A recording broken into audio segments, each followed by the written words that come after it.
Welcome back to Crusader Kings 3 and Bavaria. It's the year 954. What happened in the real world? In the real world, still West Francia existed. And in West Francia, the king, Louis IV, died from a hunting accident. Yeah, and his son, also Carolingian, the penultimate Carolingian king, as it is noted, Lothair III was crowned there. So, yeah. I mean, we have a little bit more still. We have King Thidmar of Lotharingia. We have King Emeric of Germany.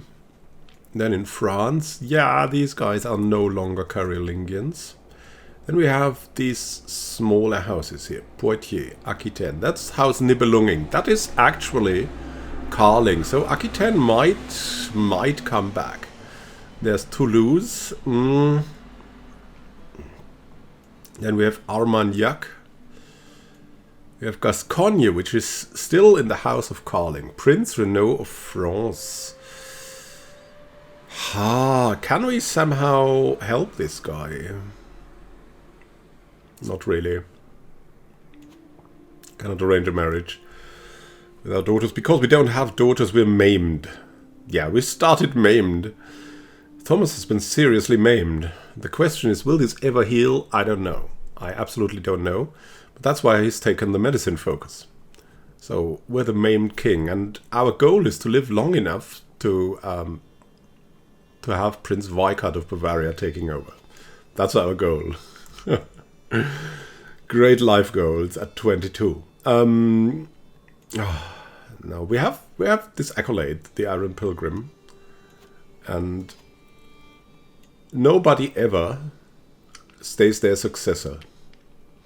Always, it's like we have always problems. The successors always die or disappear or stop being knights or whatever or run away. They just don't want to be in the accolade.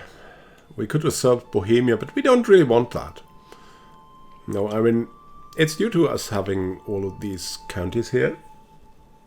But we don't really want that. It's not at all what we want. What we do want, though, is reduce our stress, and maybe we'll go on a grand tour. Why not go on a grand tour? We've never gone on a grand tour. No Carolingian king of us has ever.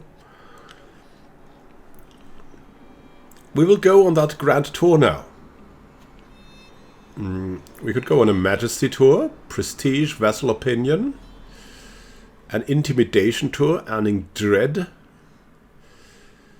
or a taxation tour, earning gold, right? But we'll go for a majesty tour. So let's see. We have quite the tour if we visit all of them. But as we want to relax, we don't want to visit Croatia and these guys. I hear they shoot airs. We go here. We'll go here. We'll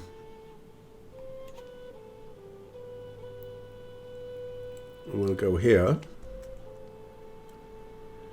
Yeah, maybe here. Minus 28 is not so bad. It will be a really, really big tour.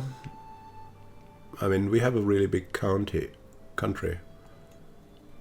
Okay, that's the maximum we can get. Okay, then it's just the heartlands, and of course Jutta. Jutta is our half-sister and vassal. We'll see. We can see what we can do there, and see if that changes anything. We can go for a dinner. A cultural festival. I mean, like up there we want cultural festivals, right? And then with Duke Gundpold we can have a dinner maybe. Oh, they already chose what's best for us. Nice, yeah, that's great. That's great. Wow, it's going to be excruciatingly expensive, but we're going to do it. The Grand Tour. What is our intent? Could go for recreation. Could go for altruism. Lechery. Or justice. An increase. Just characters may lose stress. Increase in control. We don't need an increase in control. We don't need lechery. I mean, we're maimed. Altruism. An increase in popular opinion and piety. Zealous, generous, improvident characters may lose stress. We're not zealous, generous, or improvident. We'll go for recreation. We have a modest entourage. Or small entourage.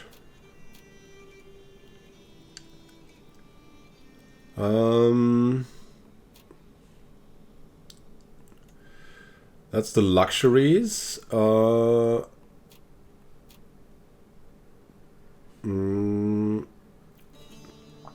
We're missing a bit, you know. So we might need to... We can start the grand tour like this. Okay, 5 close courtiers. Okay. We'll see if that's enough. We'll see. It's an extremely crazy tour. And we only have 5 people with us. A majestic start. First stop will be my sister, Princess Jutta's castle. Ah, wonderful. I cannot wait. I cannot wait. And we're traveling. Tempting fruit. Oh god, you scared me, Redden. Anyway, let me see what you have here. Some kind of a fruit? It looks and smells so delicious. Oh god. Redden. We'll let him eat it. It reinvigorates the body and mind. We have a dangerous faction again. Who are you, dangerous faction? Ah, the Liberty faction. Kunigunde, Lothar, and Sebimir the Fat. Can we do any kind of marriage here? No. Bogdana, maybe? No, no, no. We don't have enough kids. Well, it's going to be dangerous. It is. That's the way it is. Wycart is a rodent killer. Ah, keep up the good work. We're rat-free. That further helps our health. Ban Braslav's friendship of Slovenia. Oh, he's a Catholic Croatian. Ah, yeah. Let's become friends with this guy. And several peasants gathered around me asking for stories from my life. I think back on what I could tell them, and 2 stories jump to mind. One, when I became the ruler of the county of Nice, is a lovely memory. On the other hand, when I defeated Maciej's war, is a more awesome tale, likely to inspire loyalty and fervor. Everyone loves a war story. I'll tell the first story inspired by tales. Ah, yeah, that would be good, but it stresses us out so much. No, we cannot risk this. Let's tell the story about war. A cultural festival in Berlin. The streets of Libers are richly decorated for my arrival. My vessel, Princess Jutta, dutifully awaits me. How I yearn to delight myself in the great activities and joys that I'm sure Jutta has prepared, and to show these people the extent of my magnificence. Let's start. Let's start. Wow. My son and heir, Prince Wycart, is so full of questions. I do my best to encourage his curiosity.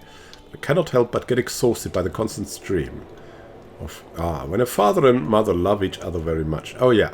And we can now see what he could learn. And he's apparently gifted in learning. Yeah, he also got the small bell beaker.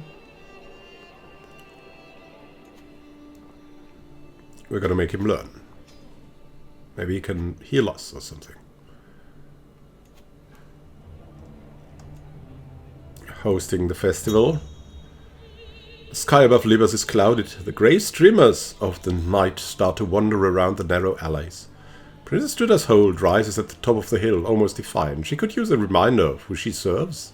I am king by divine right. The crown hangs over my head like the moon above all other stars. No matter how brightly you shine, I prevail. let's just celebrate. We're going for a humble liege. Yeah, okay. I will not do stressful things as long as we have stress. Our jester is with us. I'm approached by Princess Jutta holding fine regalia. This thing. My liege, I'm honored to have you here. Please accept this gift as a commemoration of this cultural festival. Something that would remind us of these days for a year to come. I appreciate that she thought of this. However, she looks at me with anticipation. I believe she expects me to gift something back. A useless item. Exquisite gift, I love it. We're gonna be like that. My personal, the fine crown. Just gold will be enough. I'll order the fine crown. My marble scepter of Jorah. Yeah, I don't know. That's pretty good. That's pretty good. I'll order the fine crown as a gift. Here we go. And actually that artifact, let's give it to Weikart.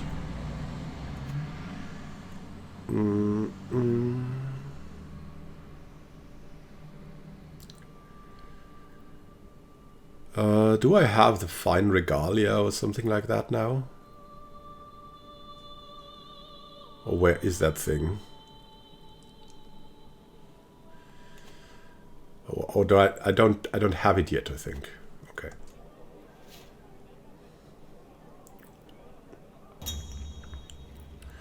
The sound of flutes and drums is quickly accompanied by a group of dancing guests, all following the music with joyful movements and laughter. A couple sneaks away into an alleyway. Kids jump in a circle. A lonely old man struggles to move his hips.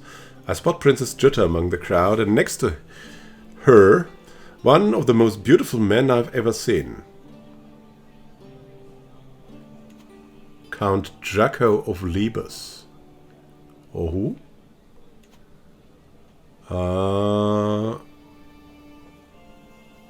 What? I wonder what that is, right? I mean, we're feeling fine. We apparently don't have any interests in men. But we always get these events. Yeah. So we'll not do this. I could use this opportunity to dance with the locals. Participated in a local dance. Yeah, we're just like that. We're mixing in. I've concluded my royal visitation of Libes, and now my procession prepares to depart. Princess Jutta of Libes and her court have all lined up neatly to see me part, and with everyone present, it's time to collect tribute for bestowing her with my presence. Time for tribute. Or making no demands. I mean, we are humble. We are humble. How stressed are we? We're not stressed anymore. Yeah, we could become more majestic. The Metal Man. Truly a stroll through Berlin is a gift from God. The tranquility of this place is suddenly and abruptly broken by the furious grunts and clattering of armor. Ah, get me out of this metal prison! My squire took offense in my manner, even going so far as to call me heartless and has abandoned me. Whatever this strange man did, it could not have been enough to justify being stuck forever in this armor.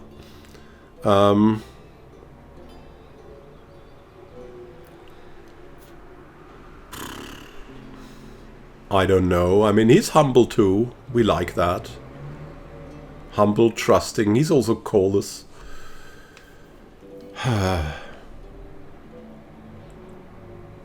Consider the armor gun for a price. We need some money here. I mean, we are humble, not greedy, but we need the money. The streets of Nizizia are richly decorated for my arrival, and my vassal Count Sebimir the Fat dutifully awaits me.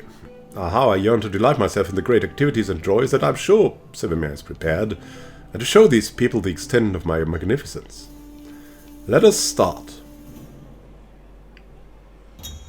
Oh, we're more majestic. Even with all the effort that has clearly been put into the festival, I can still notice some abandoned houses and poor materials in Nazizia. When I approach the main square, I see that Count Sebimir has been surrounded by a group of kids, eagerly asking about our entourage. They immediately hide the moment they see me. I've brought this from the capital if anyone cares to see, I say, as I show Sevimir the Nisei Kyrgyz lamina armor I brought with me. Magnificent, he says, as the kids come back to see it.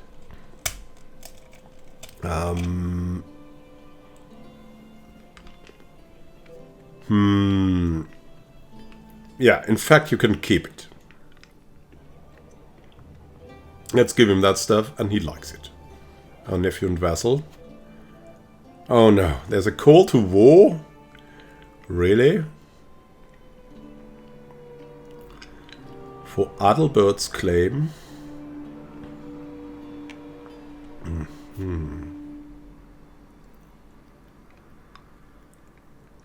As an attacker.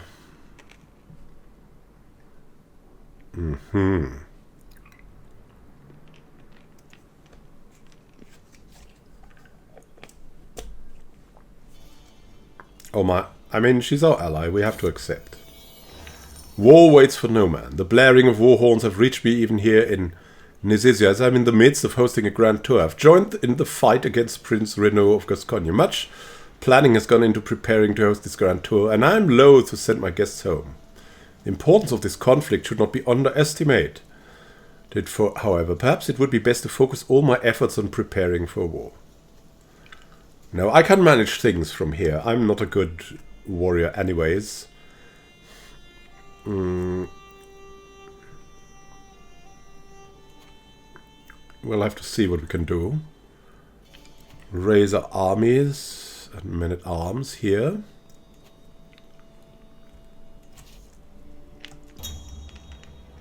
"'Tis the season, streets hanging with tapestries, are the smell of freshly cooked lamb. The way Nisizia shines during this time of the year. What singing, shouting, and revelry! My lord, come celebrate with us," says Count Sevimir, with a welcoming smile.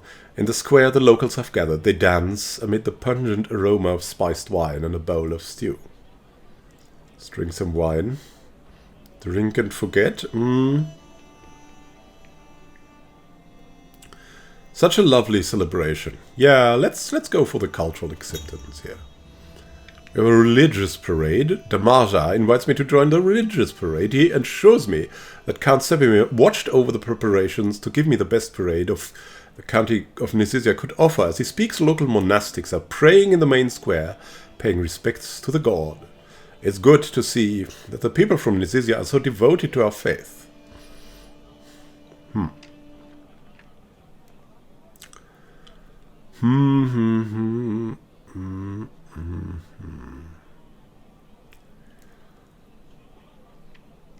Yeah, I could learn a thing or two from Count Sevimir.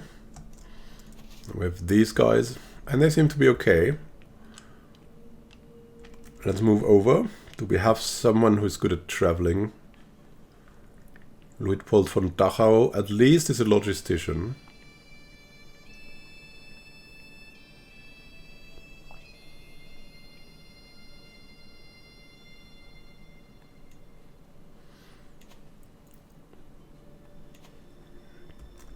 We'll have him move over. And there's something here, I think. Wasn't there something here? A parting demand. I've concluded my royal visitation of Nisizia. Now my procession comes to depart. Count Sevimir of Nisizia and his court have all lined up neatly to see me part, and with everyone present, it's time to collect tribute for bestowing him with my presence.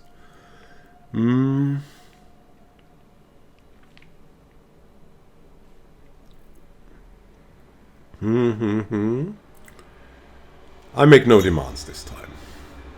A guided contribution. Look at that, I hear as I walk down the streets of Nisizia. My friend Eyre is pointing at what seems to be known as St. Matthew's Smith's Guild. The smile quickly appears on her face, blissful. A group of apprentices are kneeled down in front of a workbench. The master supervises the craft from the lintel of the door, arms crossed, chin up. You need a bit more strength for that, son. Eyre takes a step in their direction, completely mesmerized.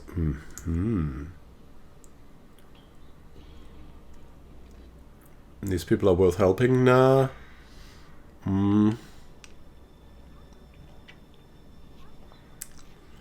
Pay them a visit. She could become architect or raise stewardship. Should invest in... Yeah. Go ahead, pay them a visit. And she's learned stuff. Nice. Travelers, stop on the way. Traveling through the muddy streets of Dubin. People are a rare sight. Empty houses, derelict. A child plays with a dog in silence and hides away when he sees our entourage. Our local priest points at the Lord's home and we follow. My admired King Thomas, Count Ulrich welcomes us in a dusty hallway. It's a big honor to have you visit our humble domain. If you'd like to please stay for the night and join us for supper.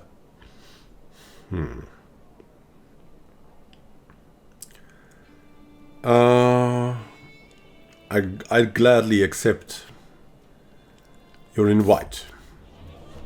The oil lamps cast a light so feeble that it's nearly imperceptible. An old servant serves us food, fish, unspiced. Count Ulrich seems a bit too nervous, talking about the difficulties of ruling such a poor area, the impossible taxation. The last priest we had left after just a couple of months, he mutters, putting away the watered wine. He promptly excuses himself to go to the latrine, accidentally bumping into me on the way. What are you doing? What?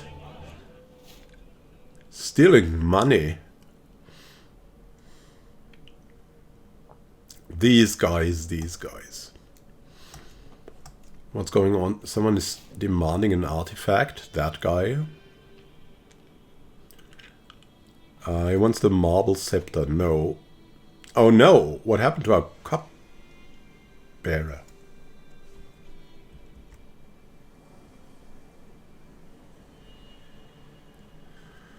Yeah, really. We need a new cupbearer. It's too dangerous otherwise. Why not this guy? He's good. He's the only one good at this, and he's relatively trustworthy.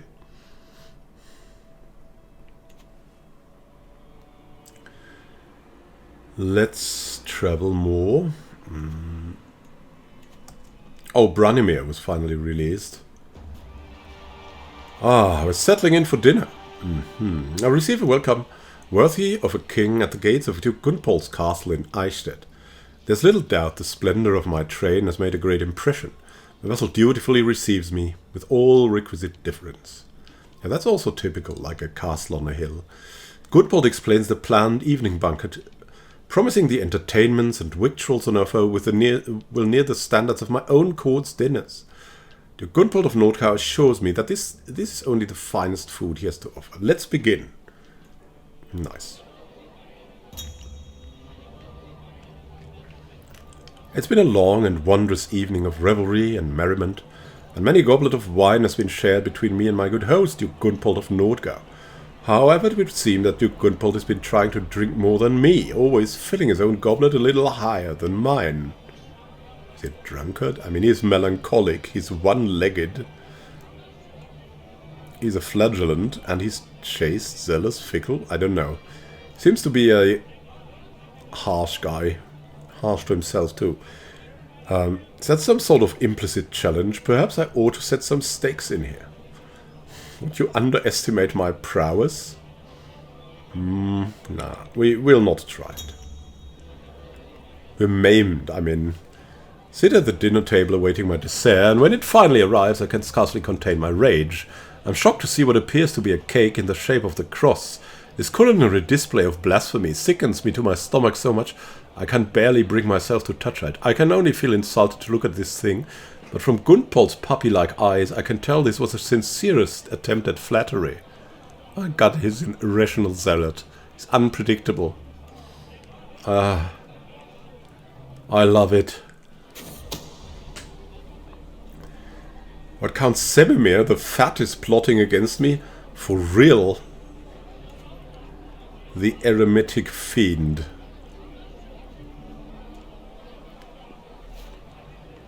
Let's dinner more. Development improved. Nice. As I finish my meal, another board is placed down in front of me. But this time instead of food it's topped with little game pieces. My liege, surely you know that I'm famed as one of Nordgau's finest chess players, but I wish to play not merely for fun. Perhaps we can make things interesting by putting up a wager. He grins at me, idly twiddling a piece between his fingers, eager for a match. Oh my goodness. That guy,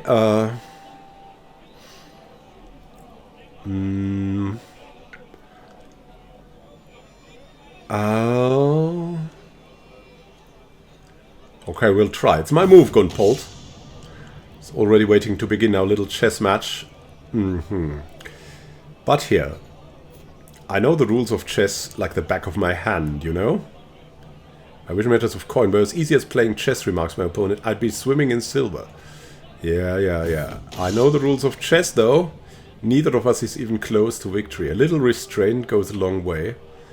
Intrigue is counted by his learning. Martial is counted by... He has very good intrigue, so... he has 13 learning. We have 11 intrigue. Now, we'll stick to manuals on chess. If only public speaking was as easy as beating it at chess. I'm unparalleled in the theory of chess. This game is rapidly coming to a head. I'm still unparalleled. And we win with a roar of triumphs. I surge to my feet, scattering pieces everywhere. This game of chess is mine, another fine victory on my indisputable rise towards the role of King of Games. The desolate Gunpolt remains seated, hands on his haunches, trying to comprehend where he went wrong. GG, or I'd love to play again sometime. Yeah, let's do that. And he becomes our friend. Wonderful. It is another evening of my stay in Duke Gunpolt's home, and yet another foreign meal is placed in front of me. I knock it around a little with my knife, watching as the dark, unfamiliar sauce slides around like a cascading mud. Oh, what I wouldn't give for some food from the capital. Just some simple candied figs would be fine. Simple candied figs, yeah. I could ask you, Gunpolt, for something from back home, of course, but I risk causing offense. I could just ask. I'm sure local food is fine. We can take this. We can take this.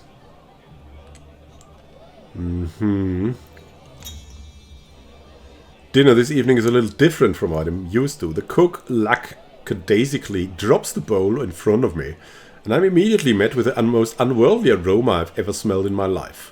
This dish from the depths of hell is offensive to all senses. Some slimy grey substance sits in its pale foamy broth like an untended chamber pot with a single sprig of herb placed atop in a futile effort to make the thing look appetizing. My every instinct compels me to fling the thing out of the nearest window, but Duke Gunpolt of Nordgau assures me it's a local delicacy worthy of a king. Down the hatch. I don't know. Just no. Just no. Conclude my royal visitation of Eichstätt, and now my procession prepares to depart. The Gunpolt of Nordgau and his court have all lined up neatly to see me part, and with everyone present, it's time to collect tribute for bestowing him with my presence.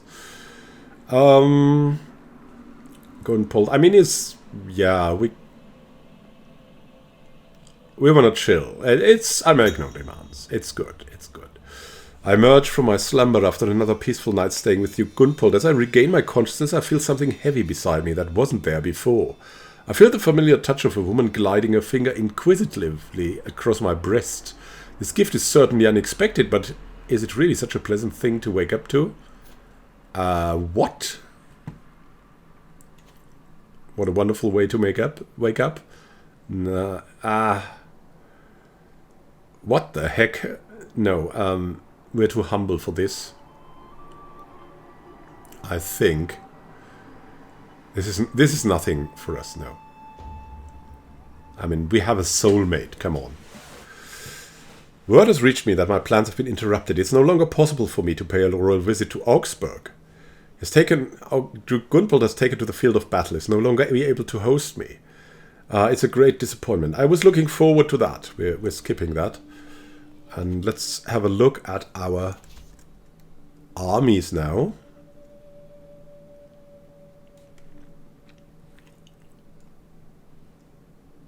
We'll go over to Périgord. The den of sin. As I'm stirred awake from midnight slumber, I hear the cheers of revelry and merriment slowly approaching me from behind. Louis appears, his breath rank with the stench of meat. My God, there's a wonderful den of sin just a few minutes away, my king. We must stay here a while and make ourselves stupid with merriment.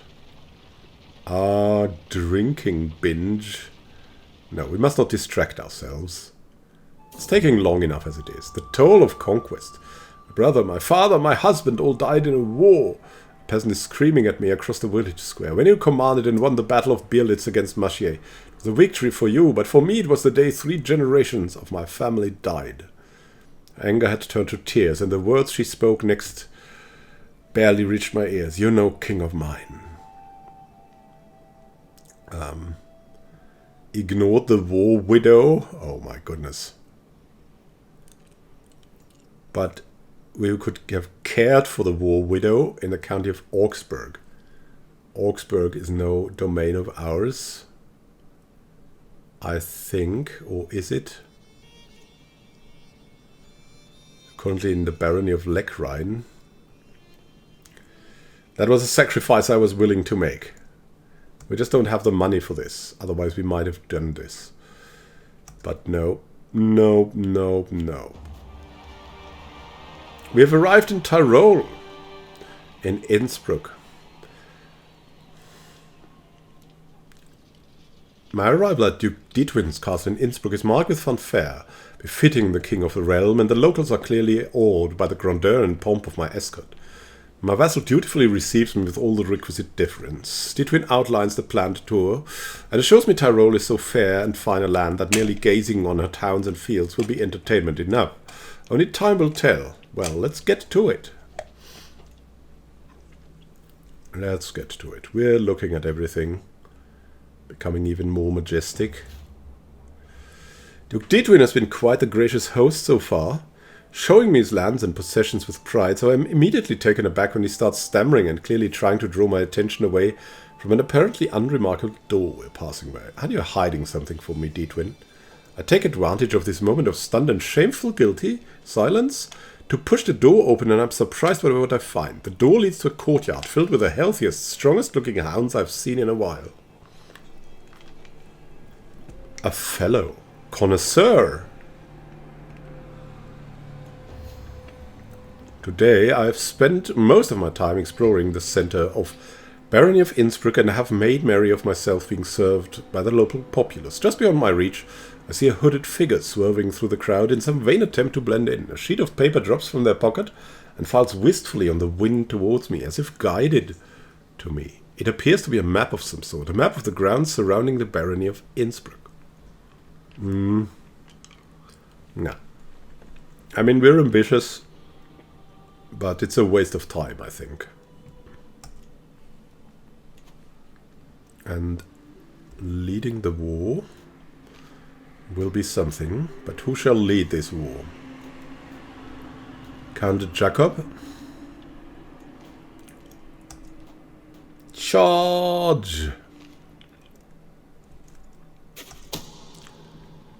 Shedding this mortal coil. As I continue my tour around the grounds of Barony of Innsbruck, I hear unfamiliar voices all around us. Suddenly I find my entire party surrounded by men in hoods, pointing knives and bows directly at me. One of the assassins steps towards me and presses his knife firmly to my side.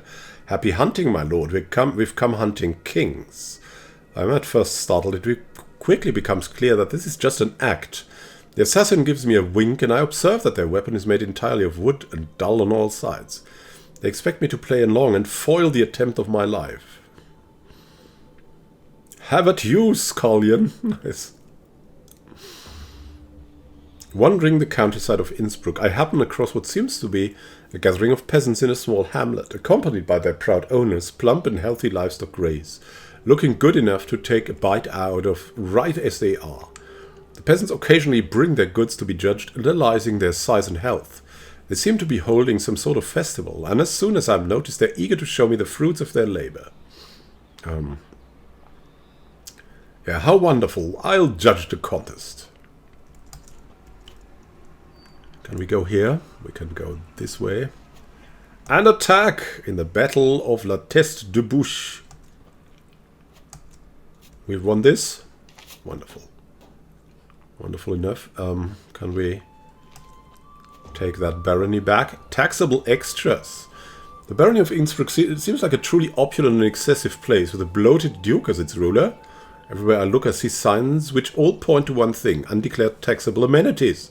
The livestock count seems much higher than reported. The Duke's abode seems almost luxurious enough to be for a king. Adelgod suggests that I should tax this excess, since Duke Didwin of Tyrol has clearly not been paying his dues.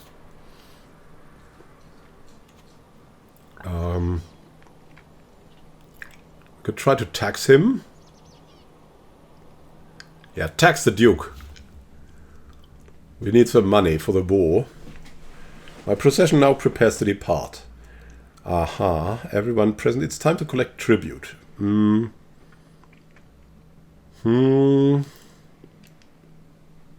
I'll make no demands. Let's unstress ourselves.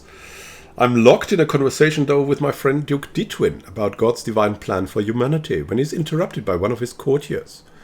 The man is not allowed to speak for long before being silenced by his liege, but the wisdom he is able to dispense immediately proves he knows far more about the subject than Duke Didwin of Tyrol could ever dream of knowing. If Duke Didwin is unwilling to listen to this insight, perhaps he would be willing to join my court. Instead, Hubert the Thunderbolt. Okay.